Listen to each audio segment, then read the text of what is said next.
Welcome to target सरकारी नौकरी। आज के इस वीडियो में हम बात करेंगे 11 फरवरी को जो आपकी आरओ एआरओ की परीक्षा हुई है उससे संबंधित जो पेपर लीक मामला है, उस पेपर लीक मामले को लेकर यूपीपीएससी आयोग के द्वारा संज्ञान लिया गया है और इसमें एक नोटिस, प्रेस नोट जारी की गई है आयोग की तरफ से। तो क्या 11 फरवरी वाला जो पेपर है ये रद्द होगा? क्योंकि अगर आप देखें 11 फरवरी को जो ये परीक्षा हुई है तो ये आपकी दो मीटिंग में हुई थी। पहली मीटिंग में 9:30 से आपका जीएस का पेपर था, सामान्य अध्ययन का, और दूसरा पेपर आपका हिंदी का था।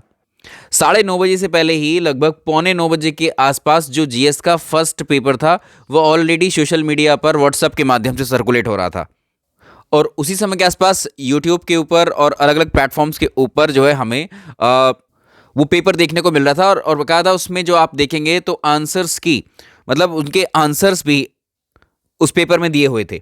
शॉर्ट पेपर था वो जीएस का। इसके विरोध में कई अभ्यर्थियों के द्वारा प्रमाण के साथ जो है सेंटर्स के बाहर पर कई सारे वीडियोस हमें देखने को मिले। और अगर आप देखो यूपीपीएससी जो आयोग है ये ऐसा आयोग है, उत्तर प्रदेश का सबसे बड़ा आयोग आप कह सकते हैं, क्योंकि अपर पीसीएस की परीक्षा यही कराता है, आरओ एआरओ की भी प्रत्येक वर्ष यही आयोग कराता है। तो इतने बड़े स्तर पर आयोग की तरफ से कैसे चूक हो गई कि एक पेपर को जो है बिना लीक हुए कैसे सही ढंग से नहीं करा पाया आयोग। तो आयोग पर आरओ एआरओ की परीक्षा को निरस्त करने के लिए आयोग पर प्रदर्शन भी किया है, अभ्यर्थियों के द्वारा किया गया है। इससे पहले ये परीक्षा आपकी हुई थी 2021 में, 2021 के बाद ये 2023 में आई थी। 2 से 3 साल का ये समय था और ये पूरा समय अब एक तरीके से बेकार नजर आ रहा है, क्योंकि जब पेपर लीक हुआ है और ये पूरा पेपर अब विवादों में आ चुका है, जिसको लेकर के अब जांच वगैरह चलेगी। इसके पहले 2016 में ये पेपर हुआ था आरओ एआरओ का, मतलब हुआ था, तो ये जो है लीक हुआ था 2016 में, लीक हुआ था एक बार। उस समय जब उसकी जांच की गई तो उसमें भी बहुत लंबा समय ले लिया जांच करने में। इसीलिए ये वाला रिजल्ट भी, या ये वाला पेपर का जो रिजल्ट है ये भी अब अधर में जाएगा। इसमें भी पता नहीं कितना लंबा समय लग जाए। अभ्यर्थियों के द्वारा अब जो आयोग पर ये प्रदर्शन किया जा रहा है, उनका कहना है कि जो परीक्षा भी आपकी हुई है आरओ एआरओ की, इसको निरस्त किया जाए।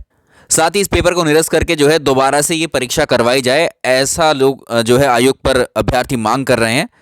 और आयोग ने संज्ञान लेते हुए एक प्रेस नोट भी जारी किया है, जिसमें ये बताया गया है कि आरओ एआरओ परीक्षा 2023 के संदर्भ में कतिपय समाचार पत्रों में कुछ खबरें प्रकाशित हुई हैं।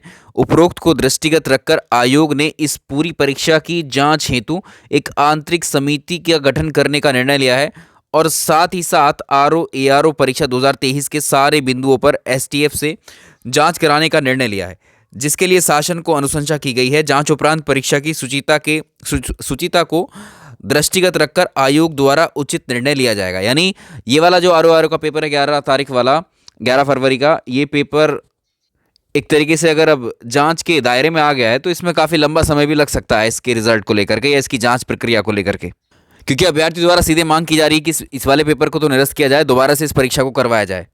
तो अभ्यर्थियों द्वारा ये एक तरीके से आरोप भी लगाया जा रहा है यूपीपीएससी आयोग के ऊपर कि मतलब इतनी अच्छे स्तर की परीक्षाओं को कैसे सही ढंग से नहीं करा पा रहा है आयोग। आगे जैसे ही कोई सूचना आयोग के द्वारा आएगी इस आरओ एआरओ भर्ती को लेकर के, वो आपको हम डिस्कस कर लेंगे। चलिए इस वीडियो में इतना ही। Thank you so much.